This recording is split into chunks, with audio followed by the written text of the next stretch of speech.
I used to believe that marriage would settle my life in a quiet and peaceful way. But nothing prepared me for how complicated things would become. My name is Katie. I'm 37 years old. And last year I married my husband, Steve. Even now, when I look back, I'm still surprised by how quickly everything happened. We fell in love, decided to get married, and then bought a house together.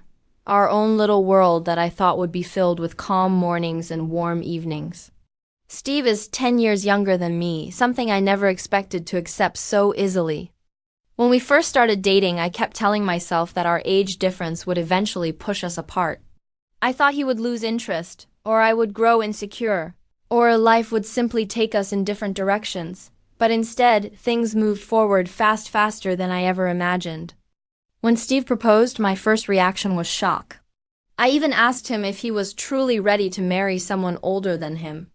But he looked straight into my eyes and said he wanted to protect me, to build a future with me. His sincerity softened every doubt in my heart, and I felt grateful for his kindness. However, marriage didn't bring us the peace we expected. Even though we were newlyweds, moments alone were rare. We hardly had any time to enjoy our new home or each other.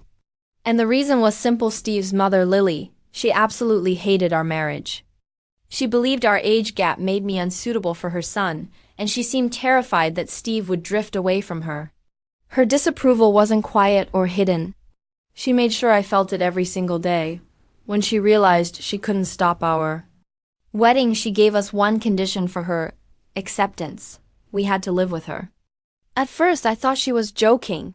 But she wasn't. She made it very clear that if Steve didn't stay with her, she wouldn't give us her blessing. Even though I found her demand unreasonable, I understood that Steve wasn't strong enough to defy his mother. I grew up respecting elders, believing that it's important to take care of those who raised us. So, against my better judgment, I agreed. Still, even after moving in, Lily didn't warm up to me. In fact, she became worse. She criticized everything. I did how I folded laundry, how I cleaned, even how I spoke. She dismissed my explanations about work and insisted that her authority came first. Anytime I tried to stand my ground, she would explode into anger, accusing me of trying to tear her away from her son. Steve tried to defend me when he saw her treating me badly, but instead of reflecting on her behavior, Lily blamed me. She said I was influencing him, turning him against his own mother. She cried in front of him, holding tissues dramatically and glaring at me as if I had stolen something precious from her. "This is all your fault," she would say. "I don't know why Steve married someone like you." It became a daily scene, like something straight out of a dramatic soap opera. Lily behaved as if I had snatched her son away, and she took pleasure in bullying me. Day by day, she became more demanding, more spoiled, more impossible to deal with. I found myself taking care of her like she was an elderly grandmother, even though I had never done anything like that before. Whenever Steve apologized, I always smiled weakly and said, "It's okay, thank you for being here." But inside, I couldn't help feeling sorry for him. His mother hated the woman he loved, and she never stopped hurting me. He begged her many times to move out, but I always shook my head. Some part of me still felt pity for her. I kept hoping that if I stayed patient, maybe she would eventually understand that I wasn't her enemy. But I was wrong. Her cruelty never softened. On our first New Year's Day as a married couple, we went to a relative's house. Lily, who usually stayed home, was suddenly cheerful, happily talking to everyone. But she used the opportunity to talk poorly about me. "Every day Katie makes excuses," she said loudly. "She pretends she's busy with work, but she doesn't actually do anything." She continued, telling relatives that someone like me would never have lasted in her generation. Her insults drifted all the way into the kitchen where I was helping out.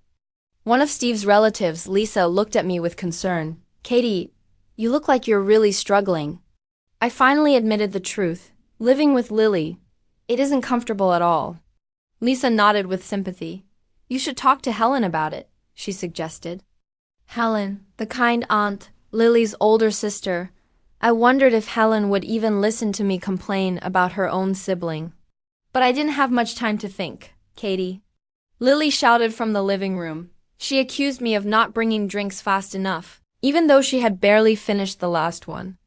When I finally brought her beer, she snatched it and said, "You really are a clumsy wife," glaring at me as if I had ruined the evening.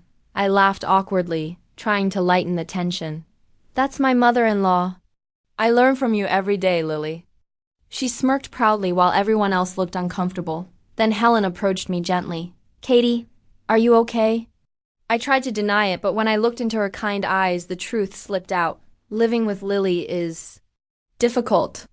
She doesn't like me at all. Helen listened carefully and told me that I could always come to her for help. Her warmth made me feel like I finally had someone on my side, but Lily's behavior didn't improve. In fact, it worsened. Every family gathering became a stage for her to insult me, telling me not to get carried away just because I had a job. She said a wife should always stay 3 steps behind her husband, watching silently. She made it sound like Steve was above me in every way, and I endured it. I quietly swallowed every insult, even though Steve tried to defend me. I didn't want to cause a scene. But then, one day, Lily crossed the line completely, during another family gathering. Amidst laughter and drinks, she said in a loud, casual voice, "What does my son even see in Katie? I shouldn't have allowed him to marry her. She can't even get pregnant. What's the point of their marriage?" My heart dropped. Steve's hand trembled. I dropped the tray I was holding. "What did you just say, Mother?" Steve asked, trembling with anger. Lily shrugged. "I only said if she can't get pregnant. What's the point of your marriage? She's 37. She's given up on babies, right? I told you not to marry her, but you didn't listen. It's too late now." She didn't know that Steve and I had secretly begun fertility treatments. She didn't know how painful her words truly were. She continued, "If she doesn't want kids, then divorce her. You're still young. You can start over." Something inside me finally broke. "You really hate me, don't you, Lily?" I said quietly. "Yes," she answered without hesitation, wearing a twisted smile. "I do hate you." "Okay then," I replied, my voice steady for the first time. "Well, just now we are no longer living together anymore. Could you please leave my house, Lily?" "What are you talking about?" "You're crazy," she scoffed, laughing as if I had made a silly joke. But I didn't back down. "I'm sorry, but I'm not joking at all." "You cannot stay in our house any longer," I insisted. My resolvoinwevering sensing the shift in the atmosphere, all the relatives instantly moved away from us, giving us space. "What are you talking about? If you hate me so much, then why are you living in our house? You have no right to demand to leave." Lily retorted, visibly shocked. "Oh, highs. I do that house is mine. It is up to home whether I let you live there or kick you out, Lily." I asserted. Lily turned to Steve, seeking his support. "Wait a minute, Steve. What's the meaning of all this?" Shep bleated. "Mom, I told you many times, didn't he? Don't make fun of Katie too much," Steve responded coldly. "I told you that Katie built that house by herself, didn't I? Why can't you even remember something so important?" "Because normally it should be the husband who builds the house, right?" Lily retorted, revealing her outdated beliefs. Steve sighed in frustration. "I was against moving in with you, Mother Thit.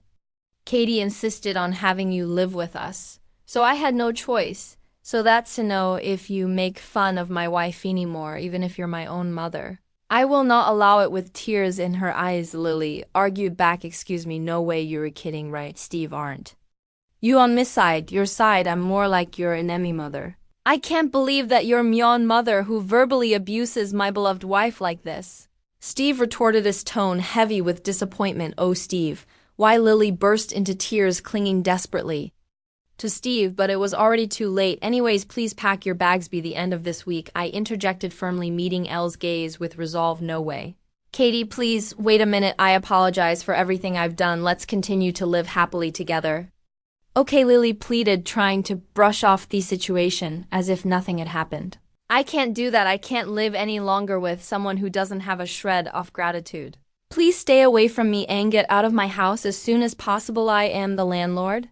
"Here," I stated, unyielding. "Mother, it is what it is. Saw, get ready to leave. We won't help you," Steve added, his tone final. Lily heard her son and his wife's demand for her to leave the house all in front of her relatives. Few people sympathized with her because everyone knew what she had been saying all along. "Katie, good job." Steve's Aunt Helen approached us afterward, offering her support. Actually, this whole idea was Helen's have to teach my sister a lesson, Katie. You did a good job, Steve. You have to protect your wife. Auntie, thank you for helping me save Katie. Steve expressed his gratitude. Helena and I had actually been in touch with each other frequently. Whenever I couldn't stand Lily's abuse, I would always consult Helen about it. She always supported me gently. It's okay, don't you worry about Sook things. I will be monitoring Lily from now on, so you both should just think about living your lives first. Helen reassured us. After that, I asked Lily to leave our house as planned. Helen was the one who strictly got angry at Lily, although she resisted to the very end. This is what you did to yourself.